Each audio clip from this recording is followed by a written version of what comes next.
Well, I'm back. We're gonna continue with reading up from Who Built the Moon by Christopher Knight and Alan Butler. Christopher Knight is the co-author of the best-selling The Hiram Key, and Alan Butler is the author of the best-selling Civilization 1. Some of you might be familiar with it. Just to refresh your memory,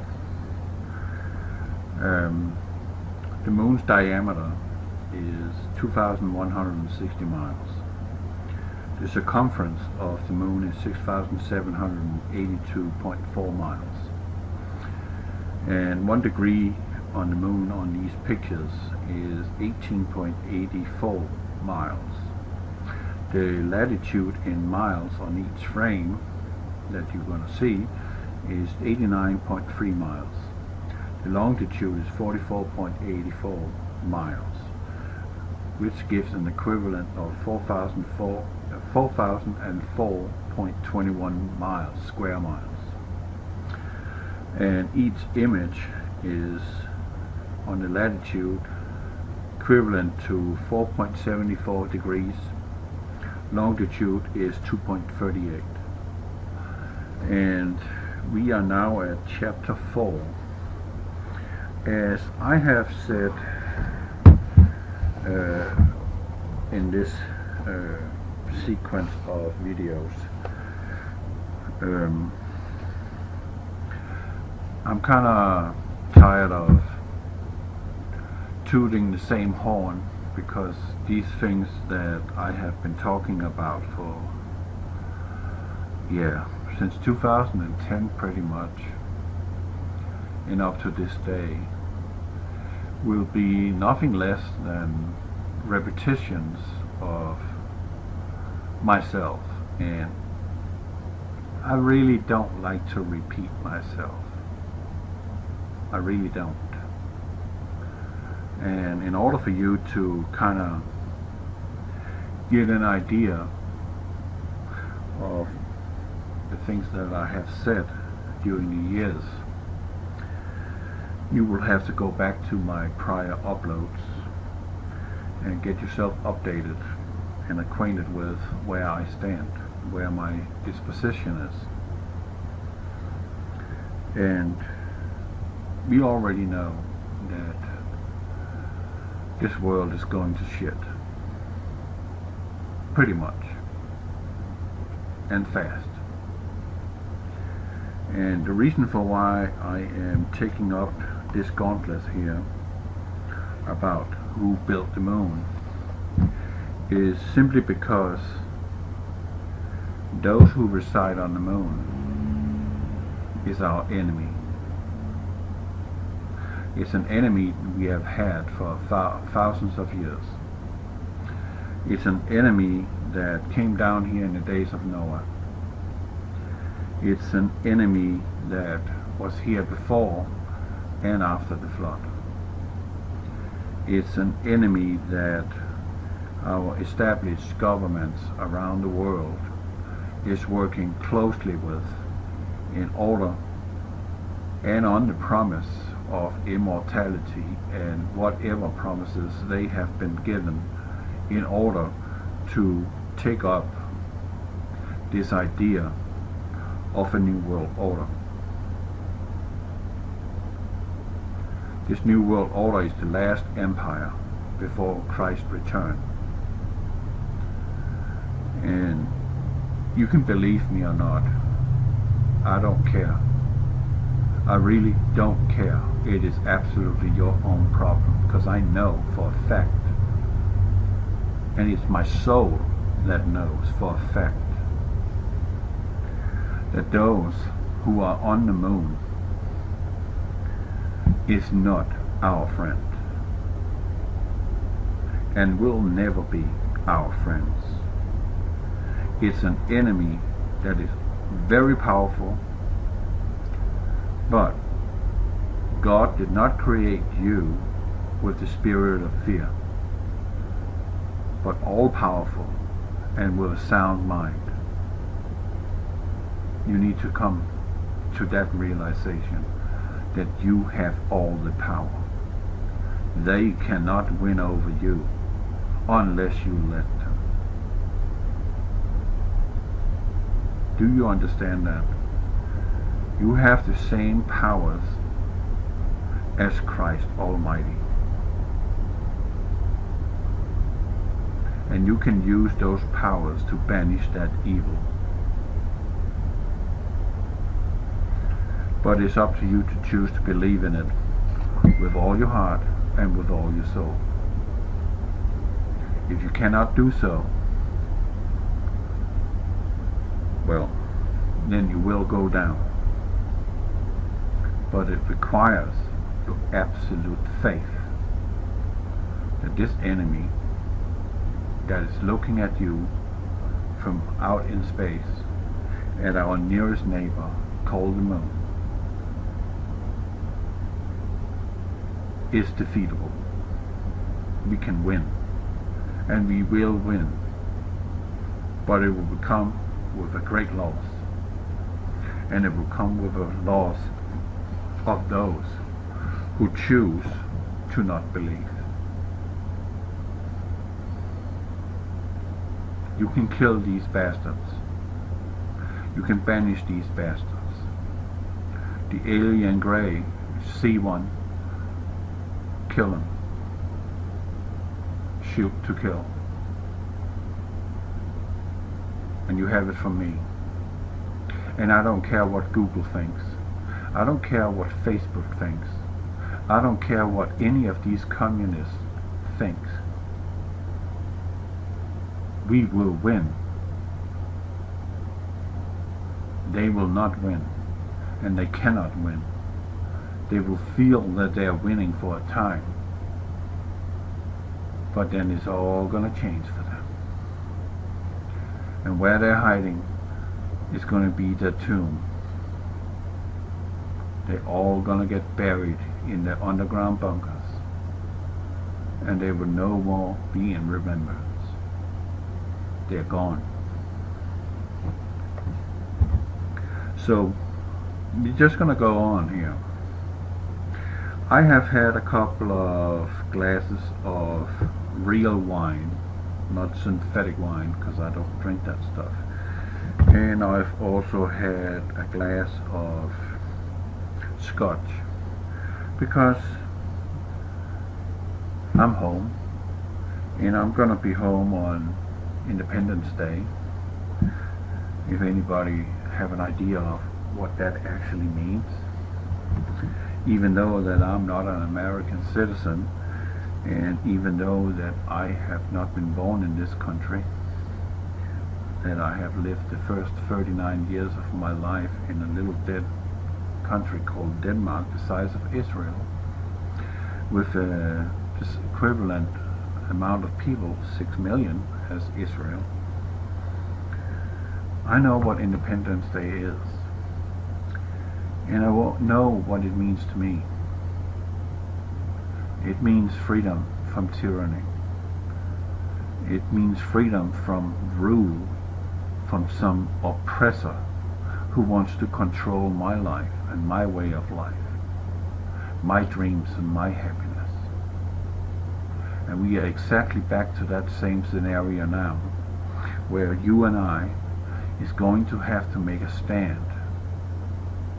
Whether we want to be in bondage or we want to live free.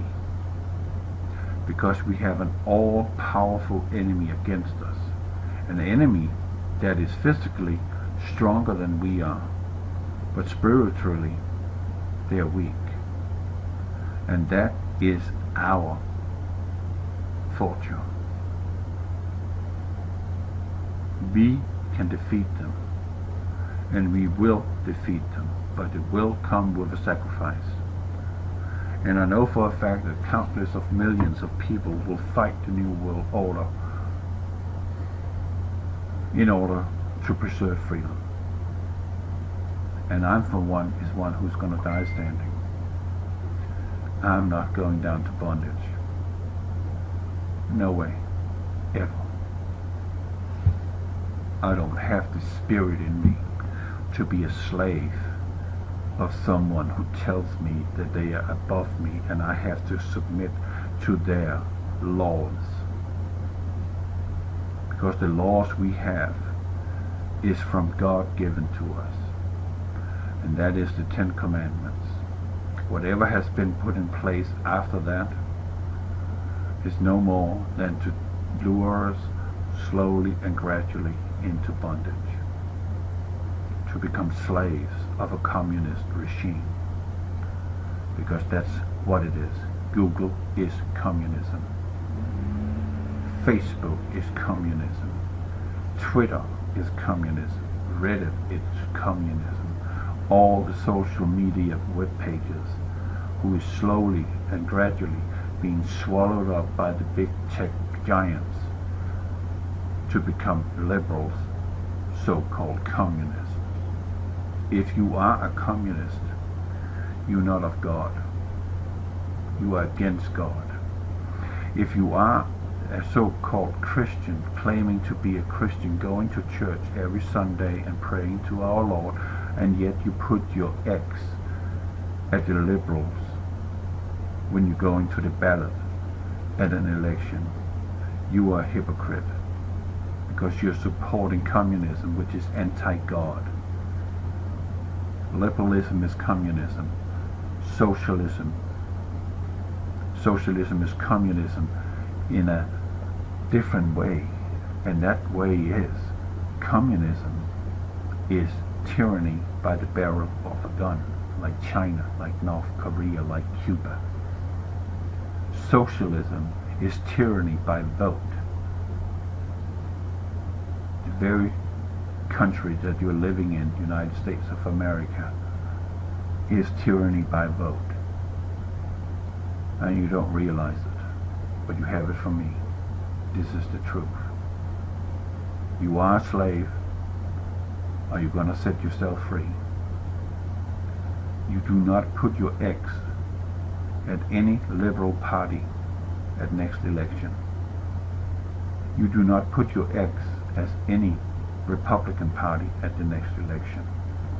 You are looking at a third party, not the established parties such as the Republicans and the liberals, meaning the Democrats. That's not where you put your vote next time. You want to send a signal that's going to shock them. You do not vote for them. That will rattle them. It will shake them up. They will understand that we, the people, know what's going on and what you are up to. So let's go on with chapter 4, because I can go on a limb here. I can keep going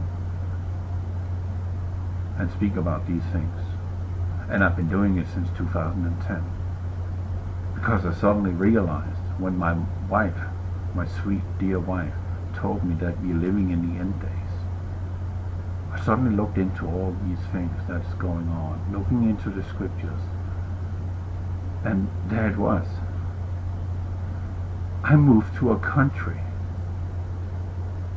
voluntarily for love, to find myself as a slave to the Democrats and the Republican Party, to the New World Order.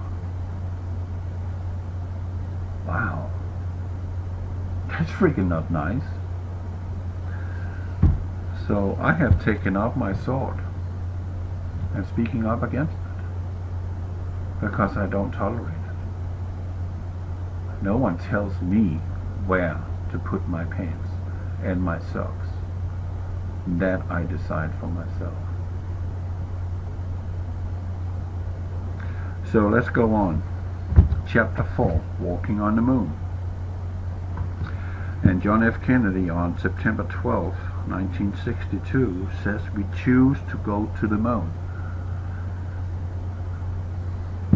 And what did he say upon that? He said, not because it's easy, but because it's hard. After the end of the Second World War, rocket scientists from Germany were liberated both by the United States and the Soviet Union. And by the beginning of the 1950s, these experts were put to work on creating weapons of various sorts that could fuel the Cold War between the Eastern Communists and the Western capitalists. On the American side, the most famous of the German experts was Wernher von Braun, who had created the V1 and the V2 rockets for the Nazi Germany, and who eventually went to design the Saturn V rocket that should take people to the moon. At this outset, the USA focused its attention on developing new types of small but immensely powerful hydrogen bombs based on nuclear fusion, whilst the USSR, meaning Soviet Union, continued to refine the older and much heavier fission bomb, meaning the atom bomb. The Soviets therefore had to develop a more powerful rocket than the R-7 missile, capable of carrying a 5-ton warhead, was the result. Their chief designer Sergei Korolev realized that these rockets would also be capable of putting a 1.5-ton satellite into Earth's orbit, and he put forward his plan to such a mission. Sputnik. Korolev's project was well on the way when the news came that the US was developing its own satellite launch known as Project Vanguard. This new challenge set up a race to space, and Korolev's main satellite project was temporarily suspended as all efforts became focused on the early launch of a smaller artificial satellite that could be built for far more quickly. Sputnik lifted into the skies on October 4, 1957. This first spacecraft was a 40-pound sphere that carried a simple transmitter so that it could make a meaningless but technical sounding bleeping sounds at which the world could marvel. The acclaim and sheer excitement caused by Sputnik's success led to the Soviet leader Nikita Khrushchev to demand more high-profile stunts rather than return to serious science. The team responded immediately by screwing together the original Sputnik backup spares to create a second Sputnik. They had only a few weeks, as they were instructed that the next launch must happen before November 7th, the 40th anniversary of the Great October Revolution, carried out by Lenin and Trotsky, communist bastards and anti-God. That was my sighting of that. It's not in the book, but I know who they are. Bastards. And guess what? Rothschild put them to work in doing this. Such a nice guy. Sputnik 2 was something of a botched job, but it captured the imagination of the planet because it took off 4 days ahead of the anniversary, and amazingly it was carrying a passenger, a dog called Laika. Unfortunately, this canine hero, her ticket was strictly to one way because its hastily assembled craft had no mechanism for controlled return to Earth. So they killed the dog. So the animal was destined to die in orbit from the outset. It is thought that she lived for 4 days in space before suffering a painful death as the cabin overheated.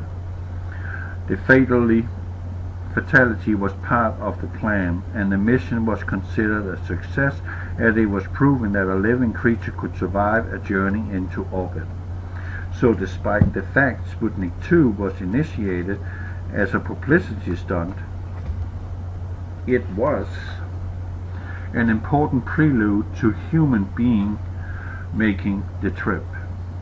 The first Sputnik was therefore politically inspired project carried out by Sergei Korolev on the order of Kremlin, and it was not until May 15, 1958 that its original spacecraft was launched, now designated Sputnik 3. This was a serious piece of equipment that was automated scientific laboratory. It carried 12 instruments providing data on pressure and composition of the upper atmosphere, concentration of charged particles, photons in the cosmic rays, heavy nuclei in the cosmic rays, magnetic and electrostatic fields, and meteoric particles. And it was Sputnik 3 that first detected that the presence of outer radiation belts that surrounded the Earth.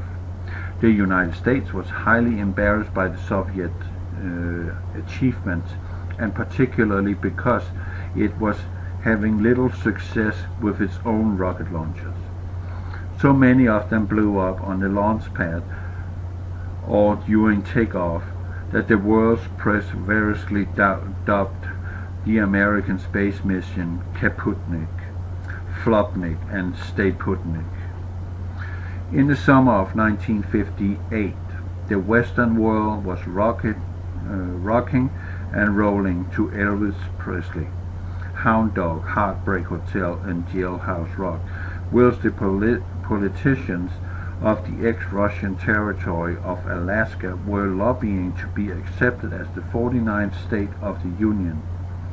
In Washington, however, the U.S. government's main focus was on something much more important. A new idea was going to be grand solution to the double-edged problem. Their first concern was Sputnik.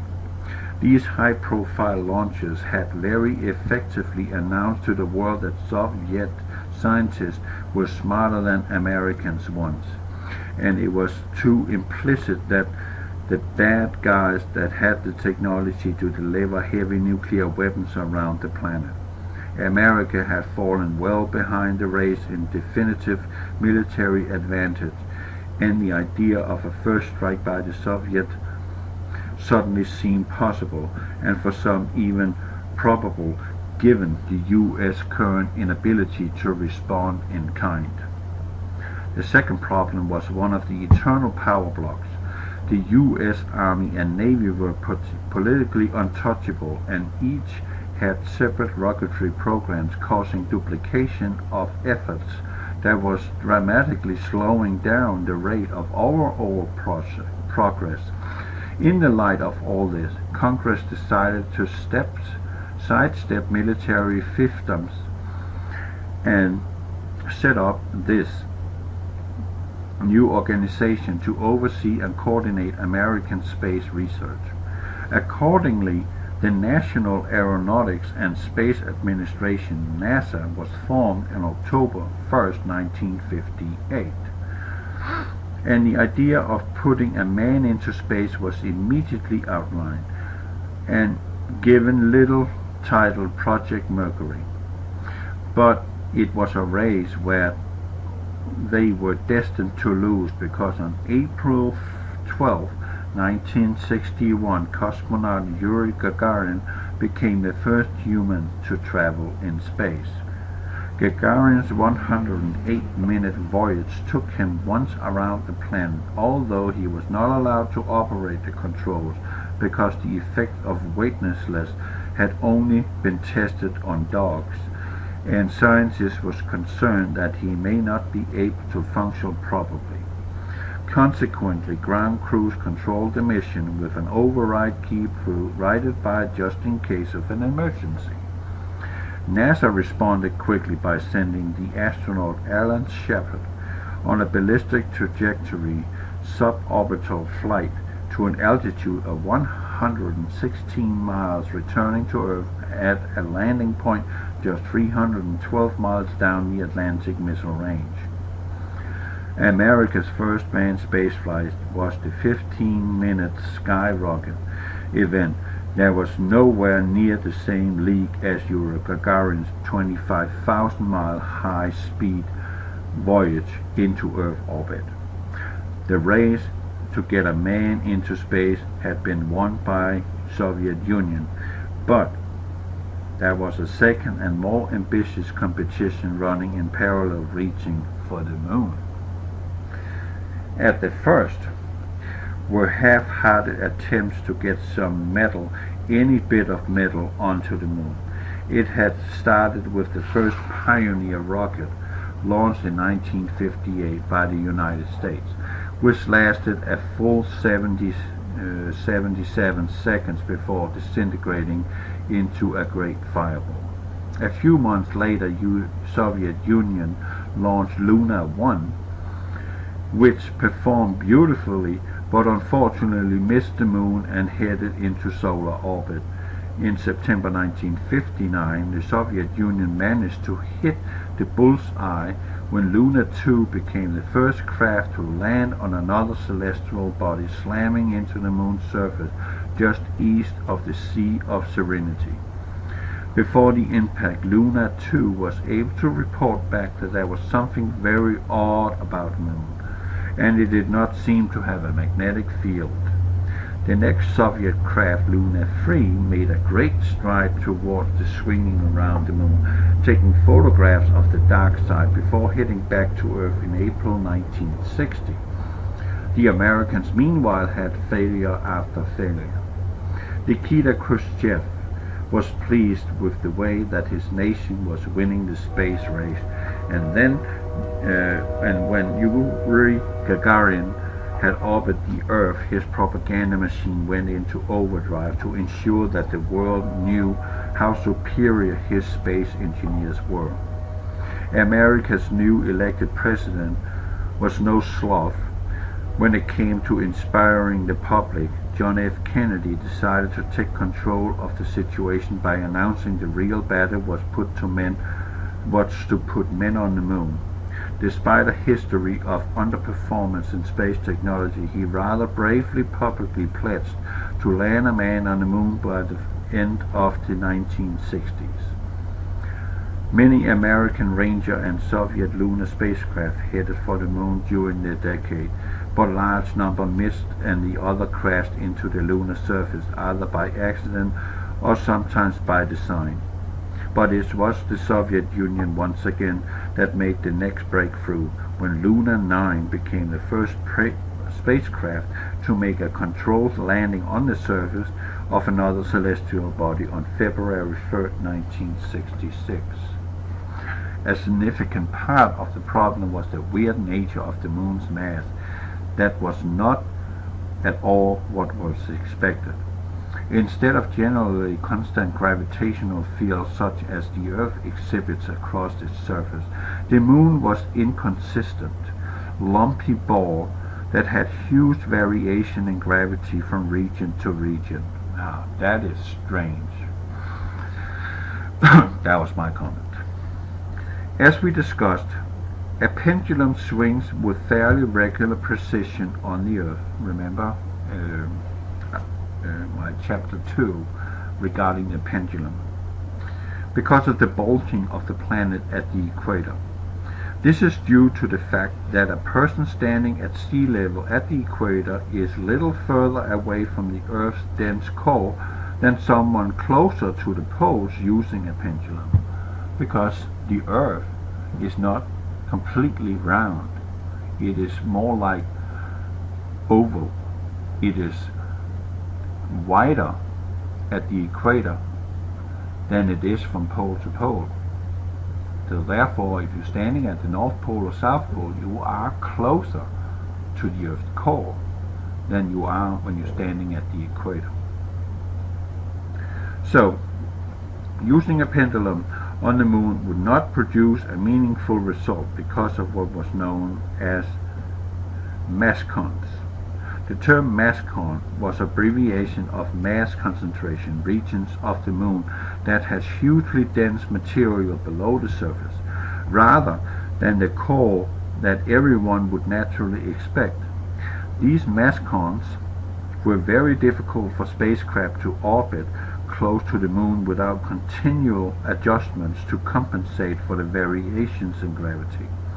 Some observers believe that this gravitational minefield was caused all of the problems for the early probes that were directed on the basis of a homogeneous gravity. The existence of mascons was discovered after Lunar Orbiter 1 went into orbit around the Moon on August 14, 1966, and sent back high-quality images of over 2 million square miles of lunar surface, including the first detailed images of potential landing site for the planned Apollo missions. These discovery of gravitational hotspots on the Moon had an impact on man, who arguably the greatest science fiction writer of all time and acknowledged inspiration to NASA's Arthur C. Clarke, combined forces with a film director, Stanley Kubrick, to write and shoot the most realistic space adventure ever. When their film 2001: A Space Odyssey premiered in 1968, it stunned audiences across the world with its beautifully produced vision of the future. The plot of the film starts millions of years ago, when our ancestors were still pellic creatures without speech or tools. There was a visitation from some undisclosed power in the form of a jet black, perfectly finished regular monolith that stands upright. When touched by the probing fingers of the gang of primates at dawn, the monolith somehow remaps the brains and begins a process that will take proto-humans on the evolutionary road to intellectual development. As the camera pans up, the length of the monolith in the sun and the moon appeared directly overhead, as though an eclipse is about to occur. The scene then leaps forward to the beginning of the 21st century, when a powerful magnetic anomaly is discovered just below the surface of the Moon in the Tycho crater, and excavations are carried out to discover what is causing the effect. A black monolith, some 4 meters tall, and uncovered, and a team of experts set out from Earth to investigate the clearly artificial phenomena. Well, on the Moon, Phobos, on orbiting Mars, there is a monolith. And how did it get there? And Phobos is hollow. So, what happened here? Oh, yeah. The team traveled to the Tycho crater. Tycho is named after a Danish astronomer called Tycho Brahe, who lived in the 16th century, who was an astrologer and an astronomer, and he was a close friend and advisor to King Christian IV, who was kind of like a fool, because he constantly, without having the money and the resources, went to war against Sweden, and he ended up losing. And Tycho Brahe had an unfortunate fate. He died at a banquet with the king, because back then it was considered very unpolite and very disrespectful to get off the table while they're having their banquet and go to the restroom. You just had to sit there and put up with it. So Tycho Brahe actually died because of a ruptured urine bladder. He just couldn't handle it, because banquets back then could last for hours on hours, I mean for days, and you dare walk away from the king. So Tycho Brahe, a very intelligent guy, died at the dinner table. So that was not so lucky. So, carried out to discover what is causing the effect. A black monolith, some 4 meters tall, uncovered. A team of experts set out to the Earth to investigate the clearly artificial phenomena. The team traveled to the Tycho crater as the sun rises, and wearing spacesuits, they walked down a ramp into the pit where the monolith stands just a few meters below the surface. Like a man apes millions of years earlier, the team leader, Dr. Floyd, is mesmerized by this alien structure, and he touches it with his gloved hand. A moment later, a ray of sunlight comes over the edge of the pit and strikes the monolith, signaling the end of the dark lunar night that lasts for 2 Earth weeks. This time, as we look up at the monolith, we see the sun and the earth hovering directly above and almost touching. Then suddenly the object transmits a signal in the direction of one of the moons of Jupiter. In Clarke's novel Vision, this was changed to Epiphanius, one of Saturn's moons. And this is what is a little strange.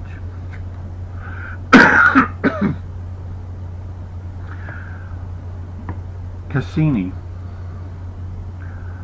the space probe Cassini, was sent to Saturn, and it picked up some weird sounds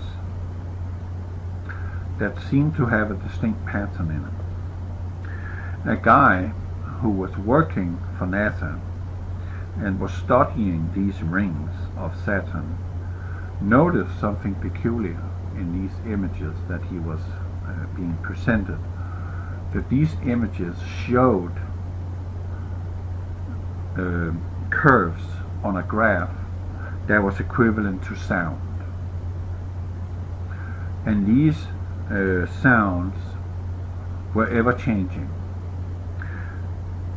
And to walk it further out, there has been many pictures coming back from Saturn where it seems like that there is some sort of crafts in the rings of Saturn, changing the rings' compositions.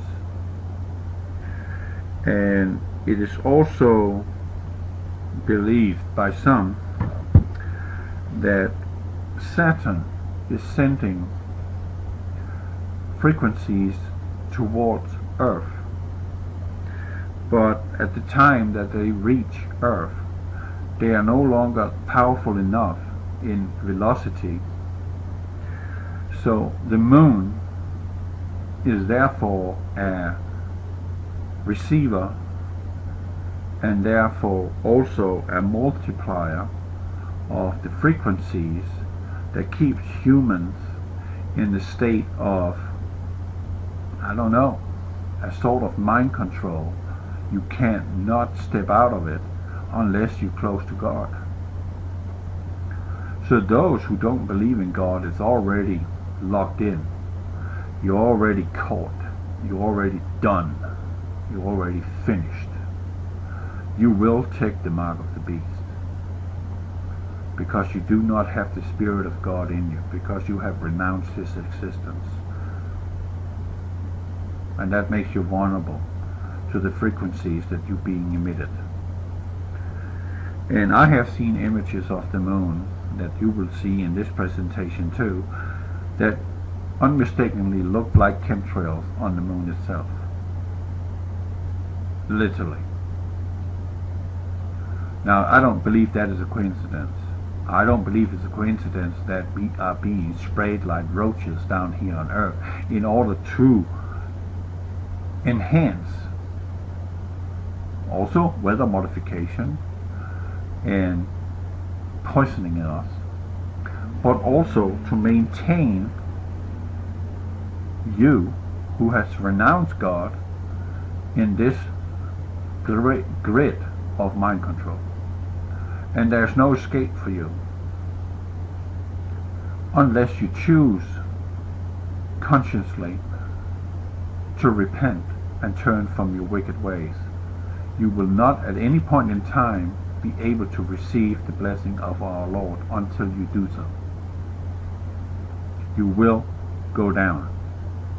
You will take the mark.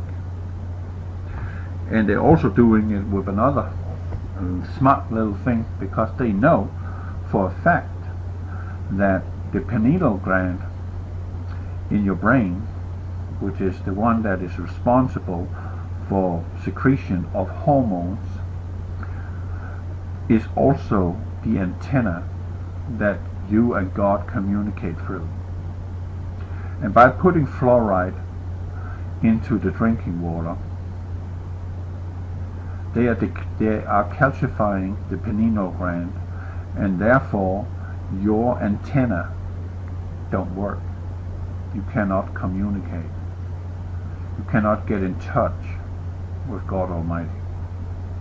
It will require a cleansing of your body extensively in order to get back and have a communication from the divine Creator, God in heaven, Father in heaven. That's fact. But Saturn is emitting these frequencies, and they are beaming towards where we are.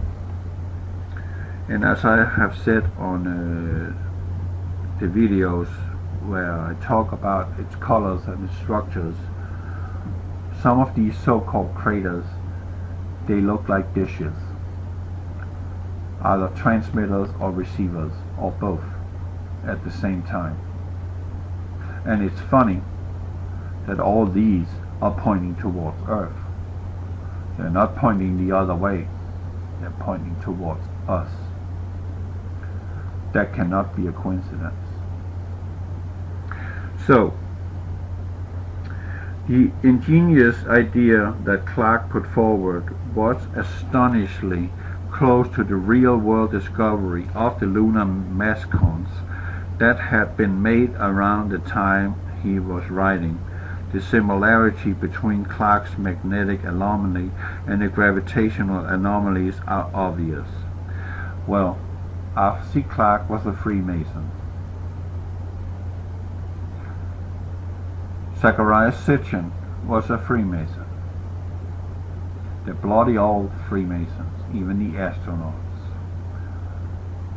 There's something going on here that is on a higher level that you can possibly imagine.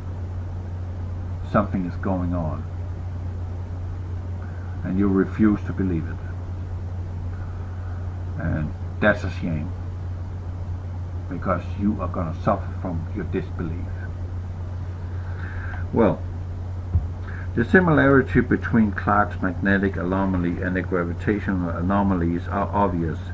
We wonder whether Clark was aware of the newly discovered mascons, and whether that gave him the idea of a kind of trip switch placed on the moon in the extreme past by some alien intelligence to trigger a signal that told them that creatures from the Earth had become smart enough to reach the moon and spot a serious abnormality.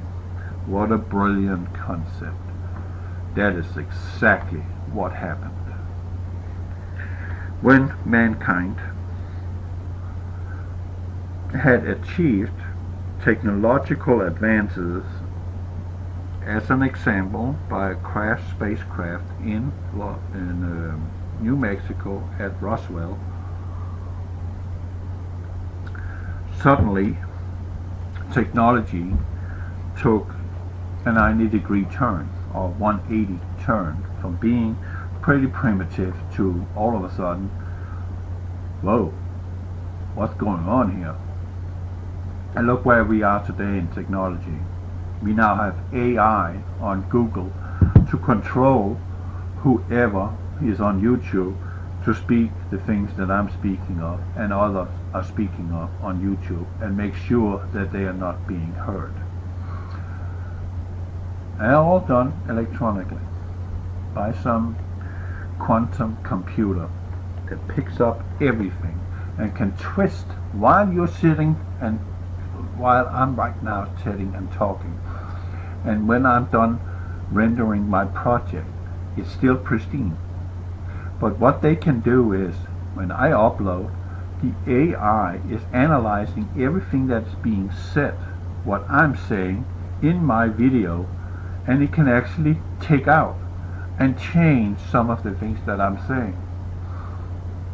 I kid you not. That's where we are today. It's dangerous. I hope someone, I don't believe in Trump. I don't trust man. The more people I meet, the more I like my dogs. Unfortunately, that's just how it is. I don't trust humans anymore. And then I don't trust anybody with a tie and a suit and a big bloody ball pen or tush or what should be called a permanent Sharpie marker signing his documents in the White House. I don't trust any of them, because this president we have sitting in the office right now pledged to us that he would abolish all Obama's executive orders, and he haven't touched one of them. He promised us that he will abolish Obamacare. He haven't touched it. Have he? No. Can you therefore trust him? No.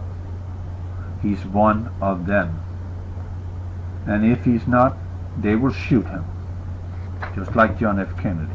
They will kill him. That's how powerful these people behind that is led by the fallen angels. By these entities that we have been up against for thousands of years. Demonic influence. And they're all about that. But they are not powerful. They think they are. We can win in a day. All it takes is 1/3 of the world populace to get on their bloody knees and pray and pray. And these evil entities will go away. And I can assure you Yeshua HaMashiach will return and clap his hands and say, wow, you did well, brothers and sisters. That was exactly what you needed to do. Come together in prayer to get this evil off this planet. Now we can live as we were intended to do, with love, compassion. But scriptures are pretty clear. It's not going that way. It's going to get hot before we get to that point. So hot that 95% of all of you listening to my voice now is dead. But where are you going when you die? That's your decision, not mine. I can only hope you're making the right decision before you die, where you want to go. And hopefully a long time before you die, so that you can reach and build up a relationship with our Lord, our Christ, our Savior, our Father in heaven. Let's see. What a brilliant concept. If an alien intelligence had indeed been responsible for the evolution of humans from ape to a technologist, then what a better way would it be that setting up an alarm system to confirm our intellectual arrival. Well, they're talking about evolution. I don't believe in evolution. I believe in creation. God created mankind, and he created every animal of its kind. Whatever they become after that is up to genetics. They're still of the same kind. A bird is a bird. It might be an eagle, it might be an albatross, but it's still from the same kind. A bird. It has wings, it flies, it's the same kind. It just have a different way of looking and living. Some live off fish, some hunt, some remove the dead, but it's still of the same kind. You got to get that through your head. It says that in the scriptures in Genesis, kind. It don't say freaking species, it says kind. How many different lizards are there on this planet? How many different snakes are there on this planet? How many different four-legged animals are there on this planet? It is kind. It's not species. Gotta get away from that word species. That comes from the evil one. He wants you to feel insignificant. Just a cosmic oops out of a big bang. Over billions of years monkeys became man. Can't you see how stupid that sounds? Honestly. If you look at the human DNA and look at the DNA sequence and its varieties, and realize that mankind has around 65,000 genes, and inside of each gene is between 4 to 5 billion puzzle pieces, Legos, that make up the composition of you. Do you think that is coming out of billions of years of evolution? It is simply just too intricate to be possible, to be a coincidence. No, this is by intelligent design. It's perfection. It is not random. By any means random. So, at the time that Clark and Kubrick's film was first capturing the imagination of a generation, no humans had yet reached the moon. But the following year, with less than 6 months to go on the late President Kennedy's deadline, Commander Neil Armstrong stepped out onto the surface of the moon on July 20th, 1969. So 0720, 07 plus 2 is 9, plus 1 is 10, 1 plus 0 is 1, plus 9 is 10, we go back to 1 again, plus 6, that's 7, plus 9, that's 16, and 1 plus 6 is 7, so that's freaking God's number. I'm just using numerology. That's God's number. 7, perfection, completion. Wow. Okay. Whoa. I never thought about it like that.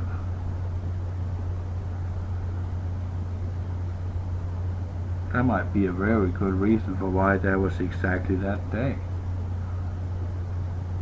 And I know Neil Armstrong, he was a Freemason. Buzz Aldrin was a Freemason. All the astronauts in the Apollo program was freaking Freemasons. Every single one of them. Sworn oath of secrecy. So, on July 20th, 1969, with his famous but slightly misdelivered line, that one small step for man, one giant leap for mankind. At this point, we must mention that there are some people who seriously believe that NASA faked the moon landings on a film set, just like the one used by Stanley Kubrick.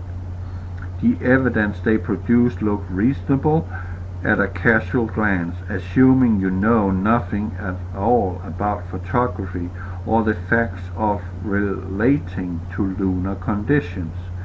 These ideas suddenly leaped into the public's imagination on February 15, 2001, when Fox Television on the U.S. broadcast a program called Conspiracy Theory, Did We Land on the Moon? The thrust of the show was NASA's technology in the 1960s was simply too primitive to have taken men to the moon, and because they were so close to the President Kennedy's politically important deadline, they fabricated the entire mission in a movie studio. To them, the fraud was obvious. They point out that shots on the astronauts on the lunar surface showed completely black sky without any stars. Had this proven to be difficult for the constructors to fake, they ask? The answer is actually very simple. As any proficient photographer knows, it is difficult to capture something extremely bright and something else extremely dim in the same shot. This means that all the stars to be visible, the lunar surface and the astronauts, would have been burned out into a white blaze. The emulsion on a piece of film do not have enough dynamic range to capture both ends of the brightness scale simultaneously, and that is fact. That is simply fact, and that has something to do with the F factor in the lens, meaning how much light are you letting in order to either underexpose or overexpose the images, such as when I'm looking at the images from the moon that I have shown you in the last 4 videos regarding the colors and structures of the moon. You can see that all the images that I am showing you before I manipulate them myself is overexposed, and therefore it gets very difficult to see that there is anything on the surface of the moon. And as soon as I take some of the overexposure out, boom, all the structures are right there in your face. The moon is not coming out of a big whack. Something hit the earth and flung off a piece of material. That theory already fell to the ground, and then they came up with a double whack, that the object that hit the moon, the earth first time, came back and hit it again and gave it another smack, and then it became the moon. Can you see how stupid that sounds? I can't. It's ridiculous. I mean, it's ridiculous. Come on. Please. Okay. This means that the stars to be visible, the lunar surface, and the astronomers would have... we already did that. Amongst the other pieces of evidence was the issue of the flapping flag.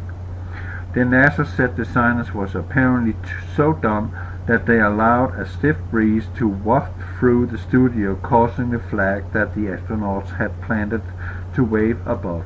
As the moon has no atmosphere, this is said to prove that it was filmed on the Earth. The fact is, the flag waved about so much precisely because there were no atmosphere. When astronauts planted the flagpole, they rotated it back and forth to ensure it penetrated the lunar surface, causing the flag to wobble from side to side on its supporting frame. On Earth, the presence of an atmosphere quickly dampens this motion as the surrounding air absorbs the energy from the moving flag, whereas in an airless environment the flag has nothing to dampen its motion. It could therefore keep going for many hours before the energy finally dissipated. Did you hear that? There's nothing to work against it, right? Because there is no atmosphere. So if you set it in motion, it will keep going, keep going, keep going until at some point in time it will just slowly and gradually end its motion because of influences. That is not gravity. So anyone who has seriously looked into the case for or against the actuality of the moon landing cannot fail to reject that everyone on the stance of evidence put forward the conspiracy theorists.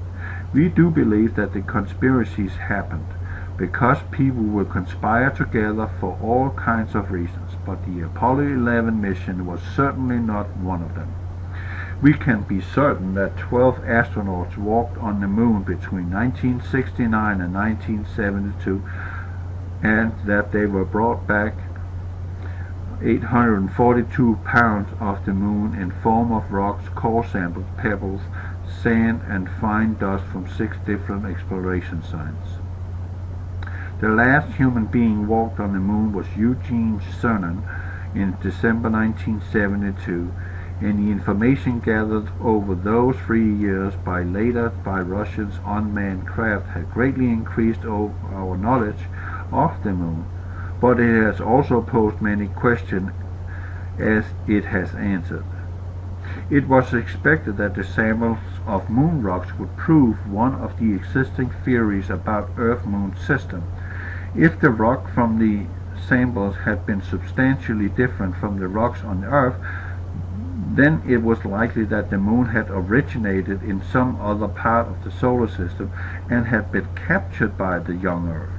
If the moon was identical in every way to the Earth, it was likely they had both come into existence together and at the same time. However, it soon became apparent that both theories had to be wrong, and no logical explanation for the moon's being what it is and where it is exists even now.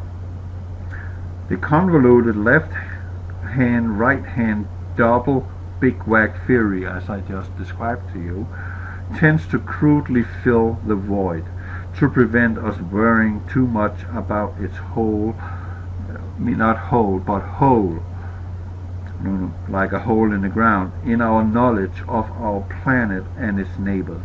Whilst this whole of our knowledge and whilst most people believe this rather unlikely hypothesis to be true, the people involved with this developing in a knowledge that is improbable. All existing theories of the moon's origin have problems, and the University of Wisconsin has pointed out that some of the big whack, those for the big whack include: it requires that the entire moon to be initially molten and accreted to the volatilized material. And an example, it does not account for the moon's lower mantle apparently largely undifferentiated composition. It requires that the impactor to be accreted from the same oxygen reservoir as the Earth as previous moon of Earth. It does not account for necessary density reversal below the upper mantle. It requires that the differentiation between Earth and its impactor and their impact occur within the 5HV/W 55 million year model age of a lunar magma ocean. It does not account for this cumulative effect of many large impactors of the moon non-parallel rotational axis.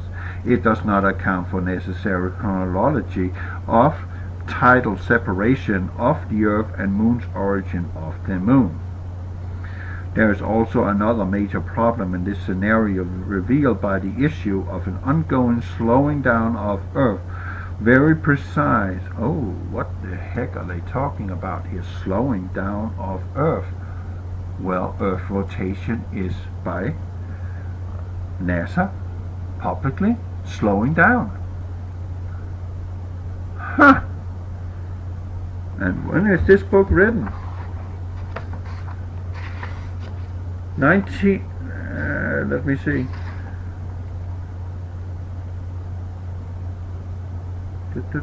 2015.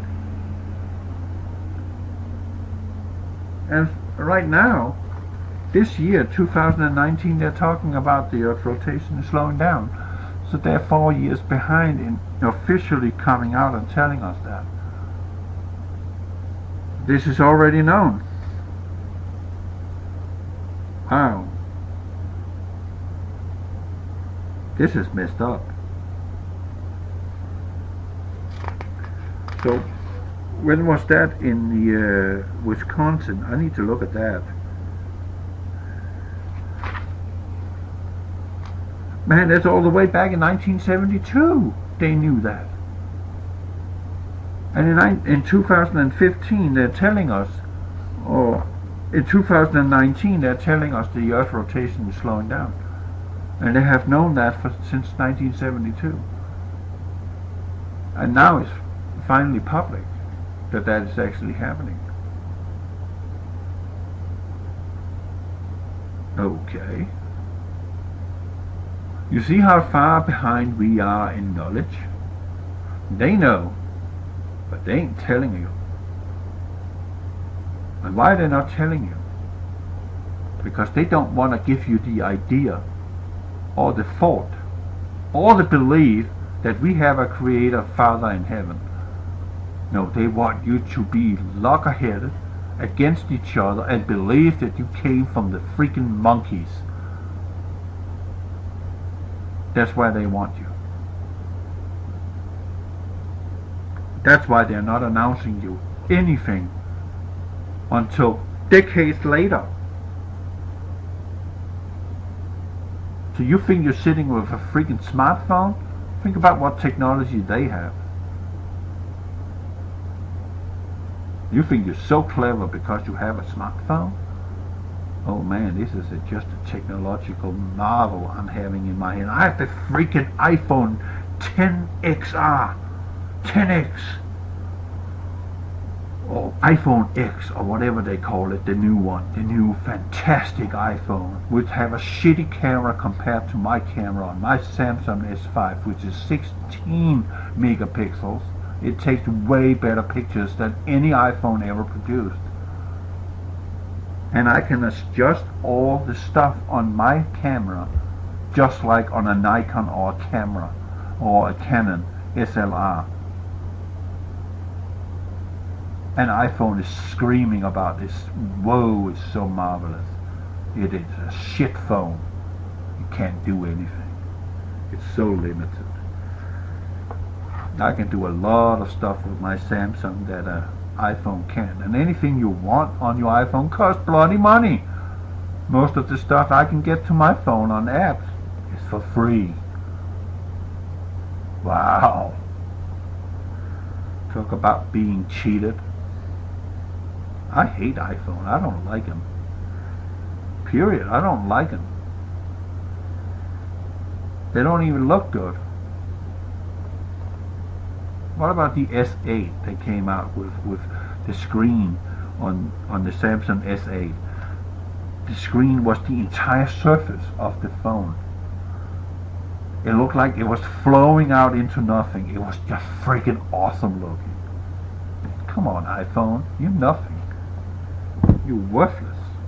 All you can do is call and upload to cloud and everybody can hack in and steal your pictures. How about that? I got a freaking 125 gigabyte memory card in my phone to save my informations on, and I can take that out and put it into my laptop.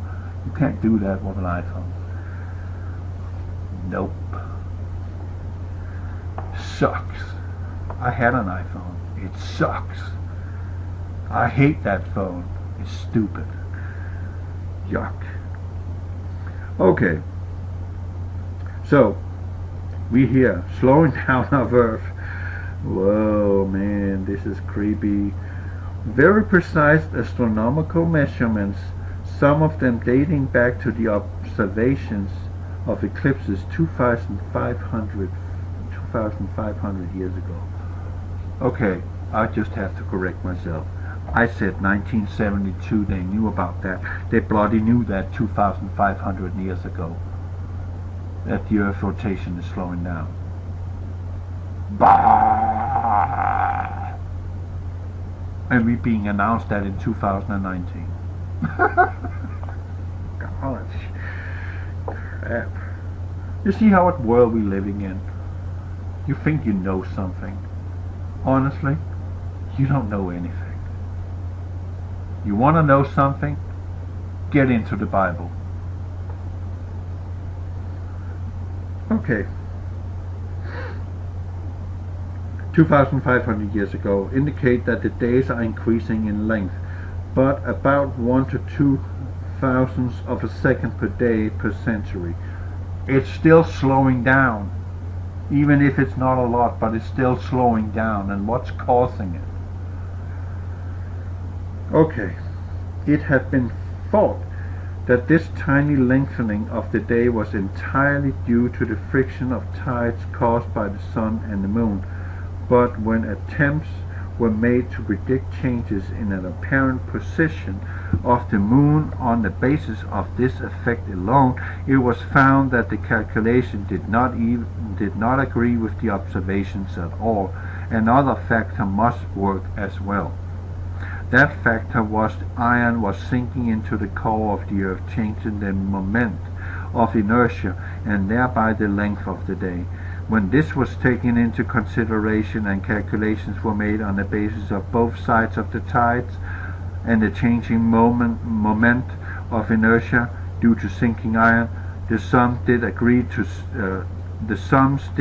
with the observation. But in order to make the calculations agree, it was necessary to postulate a flow of 50,000 tons of iron from the mantle to the core of Earth's center every second. Now, that's not feasible, is it? Do you think the Earth's surface would be possible to be living on? Don't you think we will have a little more than just earthquakes in diverse places like Matthew 24 is talking about? I think the Earth's surface would be, if this was taking place, 50,000 tons every second. There will be no life on the surface of this planet because earthquakes will occur every second, and it will be 10 or 20 m on the Richter scale every time, every second. No life could exist on this planet if this was the case. So you see, something ain't right here. Something is going on that is larger than we can possibly imagine, and I think it has something to do with God Almighty. Staggering though this volume of flow is, it would take 500 million years to form a metallic core of the Earth, and some calculations indicate that it may have taken as long as 2 billion years. If this reasoning is correct, which it appears to be, the Earth was made initially with large amounts of iron and its exterior parts, as the Moon was formed at a very early stage in the Earth's existence, and possibly before. Any material knocked off the surface by a major impact would contain large amounts of iron, which it does not. Oh, Houston, we have a problem. You see? They're lying to you. All the way through. Over billions, 4.5 billion years ago, all after this Big Bang, the material extruded from the Big Bang coalesced and formed by gravity planets that were super hot molten mass, and then they slowly cooled off. And over millions of years, clouds and atmosphere and microbes and animals and monkeys and humans and skyscrapers and airplanes and spacecrafts came around. You can't see how stupid that sounds? It's ridiculous.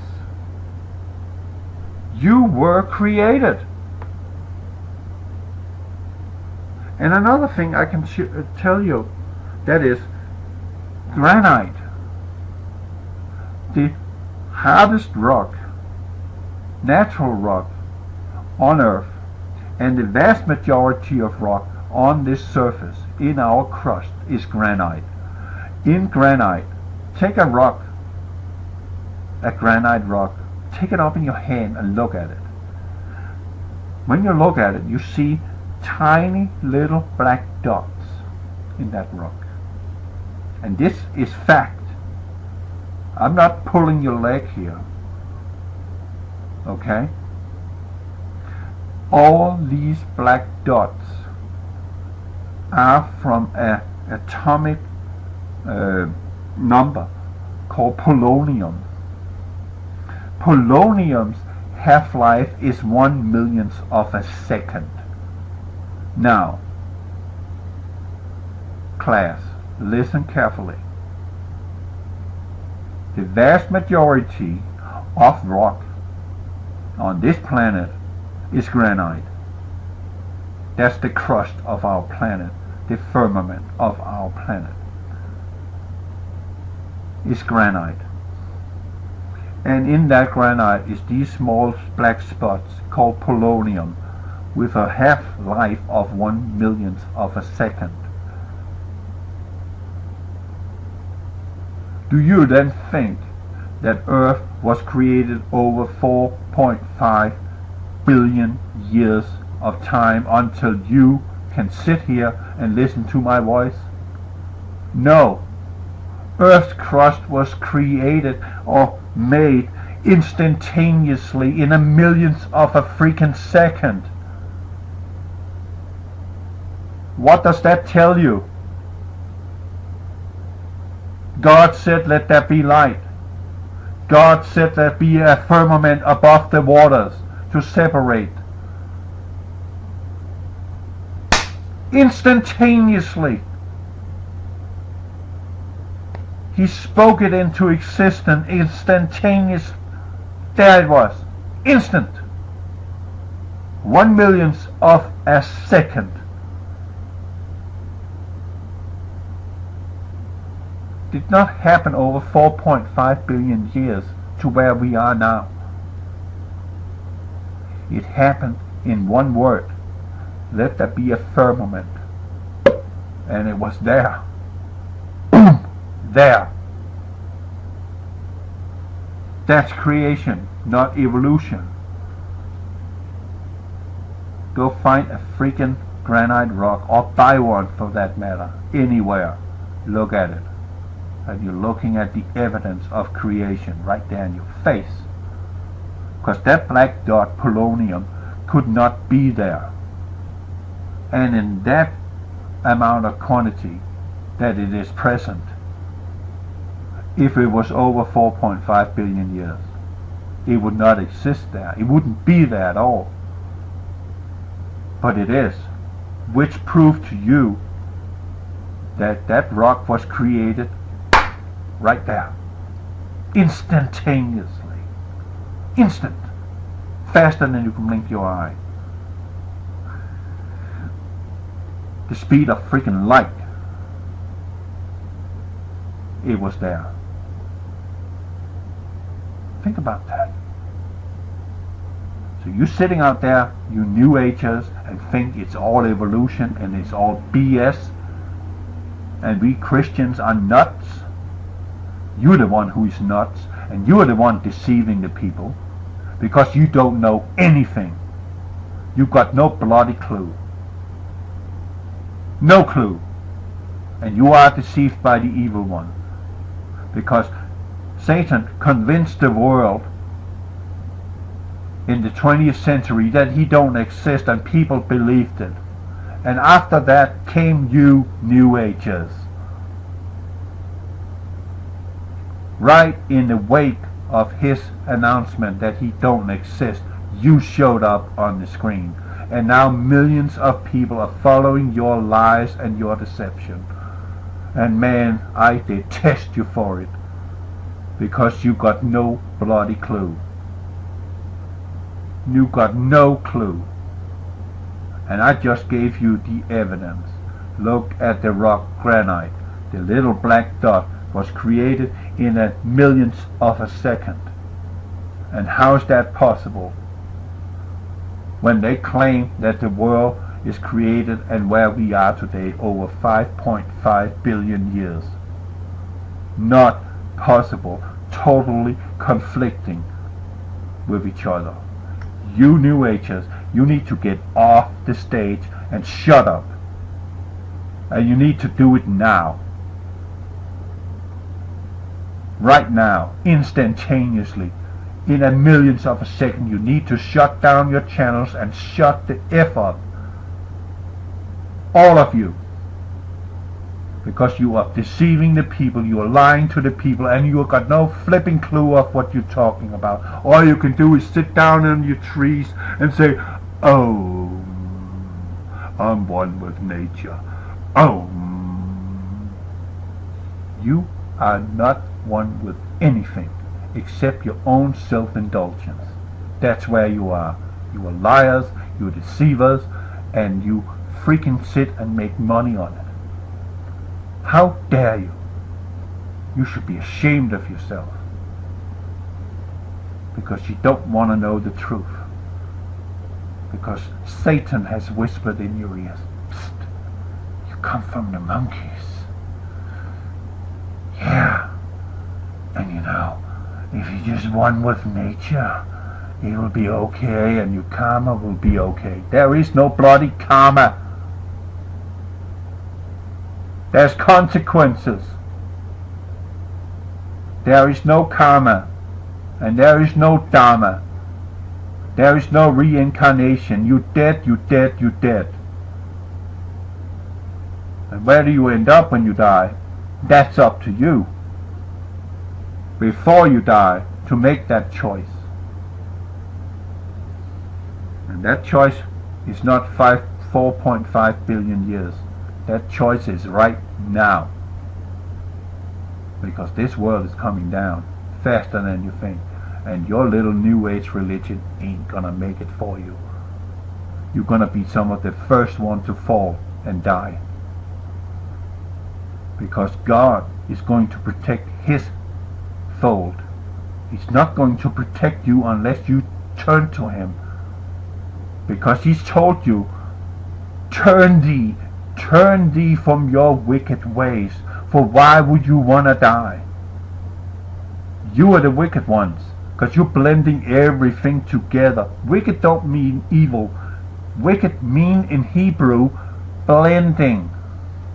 Taking this and taking that and taking this and that and makes it all into a big pot.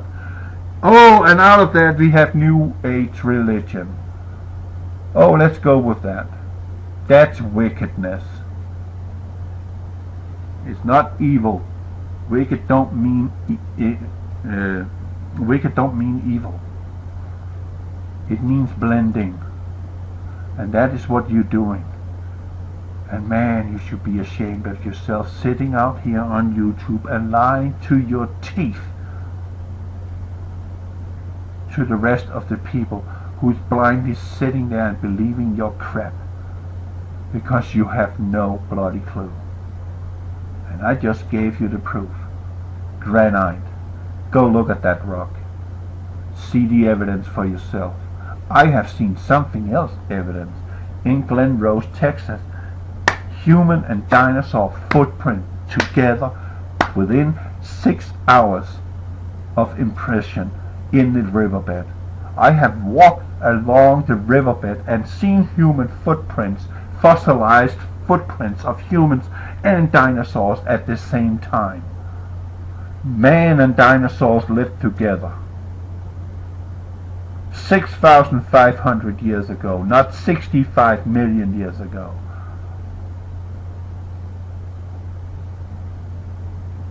I have seen it with my own eyes.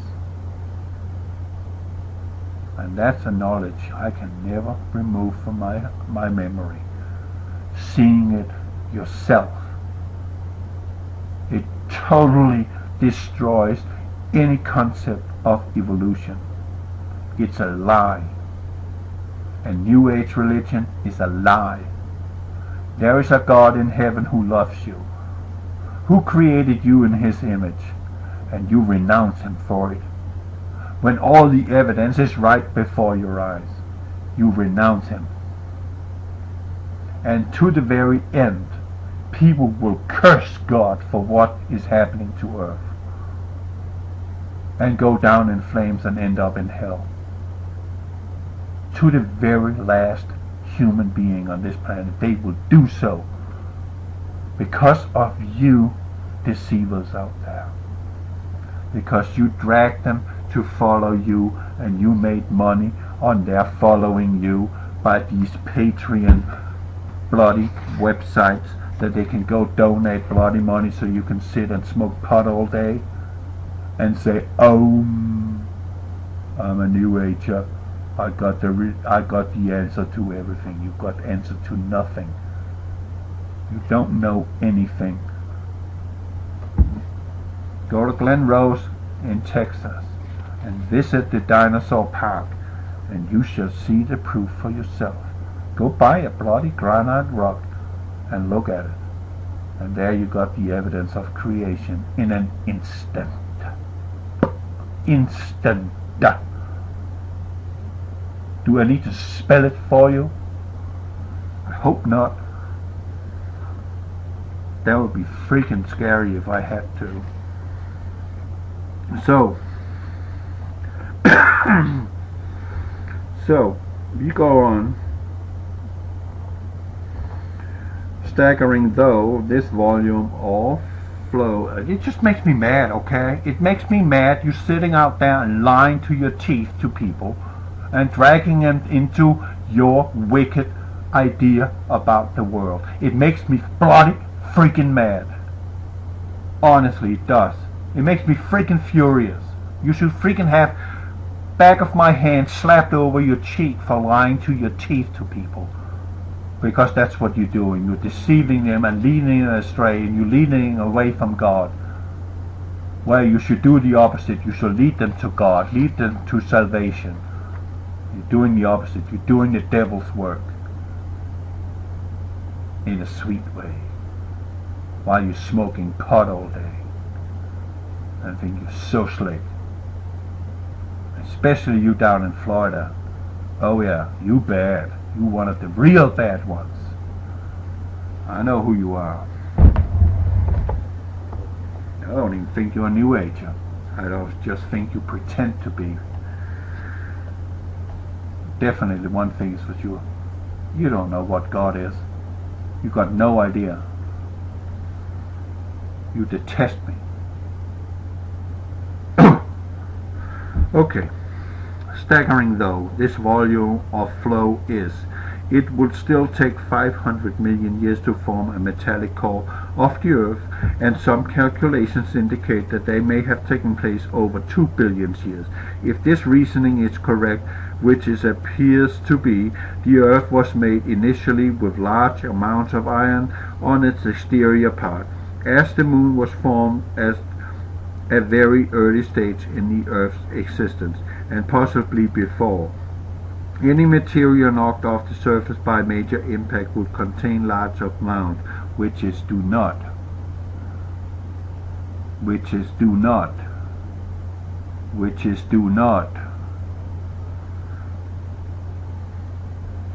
The Big Bang theories are simply the best of all impossible explanations to the existence of the Moon. It's ridiculous, stupid. Okay, then you will say, you stout Christians, oh, God created 2 lights in heaven, one for ruling the day and one for ruling the night. He said lights, okay? Did he give an exact definition of what it was? Did he explain to you in detail what it entails? No, he just said lights. Nothing else. Lights. Okay? So don't give me that over Christian people. He just said lights. He didn't define exactly what that entails. The sun is not a nuclear furnace. It's bloody electric. It's a plasma. The universe is electric. Everything is electric. You is electric. Everything is. And it's all interconnected. All of it. That thing the New Agers get right. But that's the only thing they get right. The only thing. Everything is interconnected. All of it. Because it's electric. It's working on a level that the fewest people can fathom. The sun is electric. And if it was nuclear, our sun would have burned its mass out completely long time ago. And this planet Earth would have been a frozen, dead ball like Pluto. Nothing alive, not even microbes. Totally icy cold from its center to its surface. Yeah. But it's electric. The universe is electric. How it works, That you will leave to the experts who talks about electric universe. They can explain it much better than I can, and I'm not gonna try that because I don't even understand it. But the sun is not nuclear. It never was. Are you kidding me? Why would God create something that is self-destructive? He has based everything on eternal. Everything.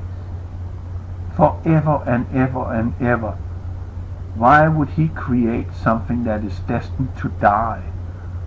He said that the earth and the heaven and earth will pass away. Yeah.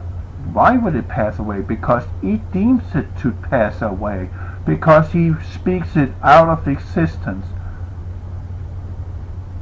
Because those who are saved are already in a place Jesus prepared to you, which he said to the disciple, I have to go there and prepare your home. Because he knew the end from the beginning. He knew the path that humanity would take, and that is into self-destruct. So what is our foremost important job while we are on this planet? That is to bring people to Christ so they can go to that home that Christ is preparing for us right now. At this moment, this second you're listening to my voice, he is building your future home if you want it. But you can choose the New Age religion and never see it. You will go where Satan is and where all his companions are ending up. That's where you will end up if you do not choose Christ in your heart and in your soul. You're screwed, you're done, you're finished. You will not see the kingdom of heaven. End of story.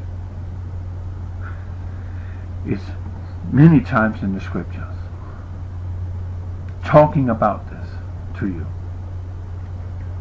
And yet, nope, doesn't exist. God is not real. Nope. Just look at the granite. There you got it. Go to Glen Rose in Texas and see the dinosaurs and human footprints next to each other. Within 6 hours, according to a CAT scan, they were made. Therefore, humans and dinosaurs lived side by side. Ouch. That hurts, doesn't it? Okay. It is widely accepted that despite the intense investigation that had gone into understanding the moon, and for all we know about its surface and composition of its rocks, we are as much in the dark concerning its origin as we were before its first projectile left the Earth's atmosphere. As we have discussed, the oxygen isotope investigation proved that both the moon rocks and Earth rocks must have developed at exactly the same distance from the sun, so the moon definitively wasn't captured asteroid. The moon has its fair share of elements found on Earth, but not in the same proportions. The moon is substantially lacking in heavy metals when compared with Earth's, which accounts for its large size but small mass. Now listen carefully here, people, class. If the moon was a byproduct of Earth by a big whack theory, double whack theory, the moon would have a gravitational proportion magnetically, which would cause it to be attracted towards Earth, and it will collide with Earth and extinguish all life on the planet. Is that the case? No. The moon is body moving away from Earth. It's not moving closer to Earth. Now, eat that. Because it got a lower mass. Because it's bloody hollow. But it was the Apollo missions that identified something else was weird about the moon. And here it goes. Houston, we got a problem. Yeah, we got a problem. The first two Apollo crews had landed out on a smooth lunar mare.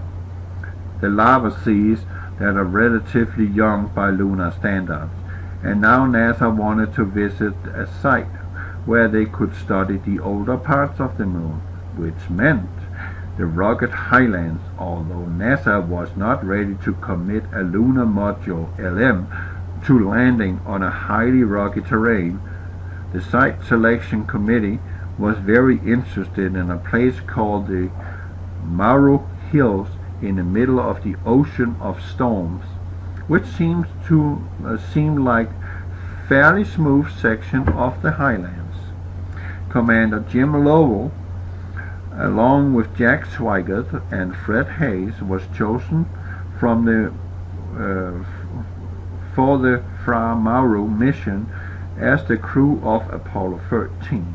The launch on April 11, 1970 went well, allaying the worst fears of those who were concerned about a mission which unlucky number 13. Then 55 hours and 55 minutes into the mission, and on the 13th day of the month, all three astronauts heard and felt that they had described a pretty large bang on board the spacecraft. The crew and the ground controllers made a rapid assessment of the health of the spacecraft, and it was obvious that two of the three fuel cells in the service module were dead. No one knew exactly what had gone wrong, but there was no doubt that the crew was in serious danger. To survive, they needed enough power, oxygen, and water for a 4-day trip around the moon and back to Earth, and now it looked as if the commodities were going to be in the short supply. Oxygen and hydrogen were normally combined in the fuel cells to produce electricity and water, and both oxygen tanks were rapidly losing pressure, so even the remaining fuel cells would not last long. In addition to short supplies to these basic commodities without power in the command module, they would have to rely on the LM environmental control system to remove excess carbon dioxide from the cabin, and to add to their many woes, the main engine now had no power supply. However, the flight crew and ground personnel all realized just how lucky they had been, as desperate as the situation was. The accident had come early in the mission, and they still had their fully stocked lunar module as a resource. The LM had an engine that could be used to put the crew back on its homeward path, and it carried out just enough water, oxygen, and power for the 4 days they need to fly around the moon and head home. As the stricken spacecraft swung behind the moon 164 miles above the surface, contact with Earth was lost until it emerged on the other side and again picked up by tracking stations. The following words were heard: "The view out here is fantastic. You can see where we're zooming off." At 8:09 p.m. Eastern Standard Time on April 14th, Apollo 13 turned for home, and the third stage of the Saturn V launch vehicle, weighing 15 tons, was sent crashing into the moon. As planned, it struck the moon with a force equivalent to 11.5 tons of TNT. The impact point was 85 miles west-northwest of the site where the Apollo 12 astronaut had set up a seismometer. NASA reports demonstrate the reaction of scientists on Earth as the Saturn V hit the lunar surface. The moon rang like a bell. In November 1969, the Apollo 12 crew had sent their lunar module crashing into the moon following the return to their command craft after their lunar landing mission. That lunar module had struck with a force of 1 ton of TNT, causing the shock wave to build up to a peak of 8 minutes and then continue for nearly an hour. the seismic signals produced by the impact from Apollo 13 were 20 to 30 times greater and lasted 4 times longer than those resulting from the earlier LM crash. This time peak intensity occurred after 7 minutes, and reverberation lasted for 3 hours and 20 minutes, traveling to a depth of 25 miles, leading to the conclusion that the moon had an unusually light core, or possibly no core at all. Hollow. At the time, Houston remarked that the Apollo 13 crew, by the way, Aquarius, we see the result from the now 12th seismometer. Looks like your booster just hit the moon and is rocking a little bit. Reverberation, meaning the moon was bloody vibrating. Can you imagine that? Vibrating. Wow. Well, NASA reports how the information from these 2 artificial moonquakes led to the reconsideration of theories proposed about lunar interior. Among the puzzling features, they say, are the rapid build-up to the peak and the prolonged reverberations, vibrations. The moon is freaking wobbling. How is that possible if it's solid? Not possible. Then the moon would freaking crack if that was taking place. Because nothing comparable happens when the object strikes Earth. When Chris was in Seattle a few years ago, he was meeting with Ken Johnson, who had worked for the Brown Root of Northrop, which were a consortium between the Brown Root Corporation and the Northrop Corporation at the Lunar Receiving Laboratory. The company was one of the prime contractors for NASA at the time of the Apollo missions, and Ken was the supervisor of the data and the photo control department.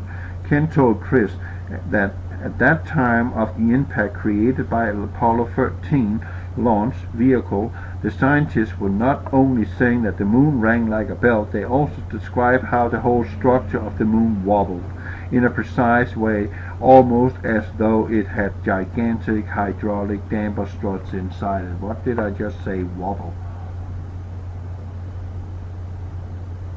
That will not happen on a solid mass ever. The ringing effect caused many people to pick up on speculation that had been going on for years that the Earth's moon could be hollow. Back in 1962, Dr. Gordon MacDonald, a leading scientist at NASA, published a report in the Astronautics magazine where he stated that analysis of the moon's motion indicated that the moon is hollow. Oh.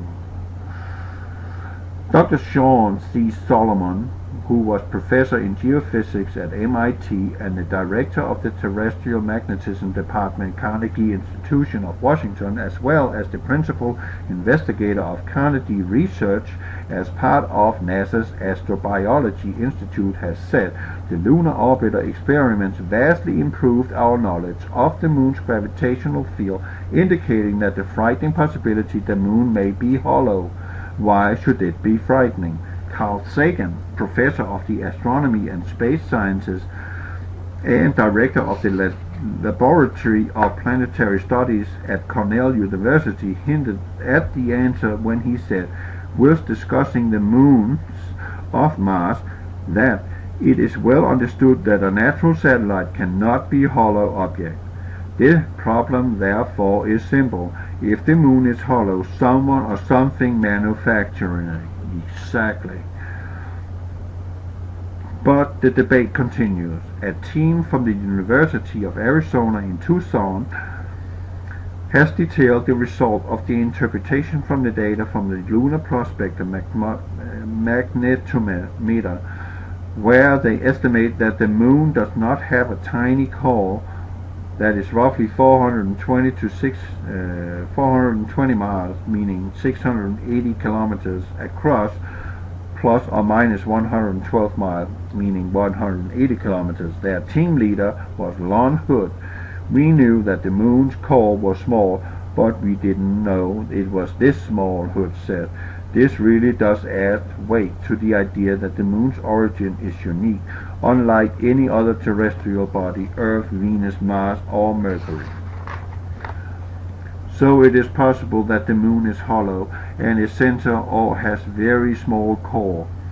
There is also a possibility it has voids and its makeup, just as it is super dense zones we call mascons.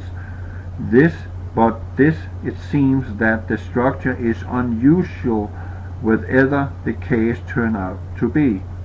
The main argument against the idea of a hollow moon that we found repeated time and time again was that there was no theory of the moon's origin that could explain such a circumstance. The argument goes because we can explain how a natural satellite can form with hollow center. It cannot have one, QED. This standpoint is fair enough. If you accept its founding premise, the moon is natural, and who would not make such an assumption? But as we put aside all our preconceptions about what can and cannot be, we have to accept that solid objects do not ring like a bell, but hollow ones do. Hollow or not, we decided to look more closely at the mechanics of the moon. And that was a very lengthy chapter. So let's go on with chapter 5 at some other point, unless it's very short. And it's not. It is not short. Are you bloody kidding me? This is a long one. Let's talk about these 20 pages. And there's probably a lot of comments I can bring to that, because I cannot shut up. I hate when it's just in your face and these so-called scientists is just sitting there and lying to their teeth to you. It makes me upset. So we will take episode 5, or chapter 5, which is called The Bringer of Life. So, the moon is peculiar. It's hollow. It's not just a light in the sky. There's something about this thing. And there's someone on this moon. And they are not your friends. By any means. They are your enemy. God bless you all. Have a great Independence Day and all that. And enjoy life and find Christ. Over and out.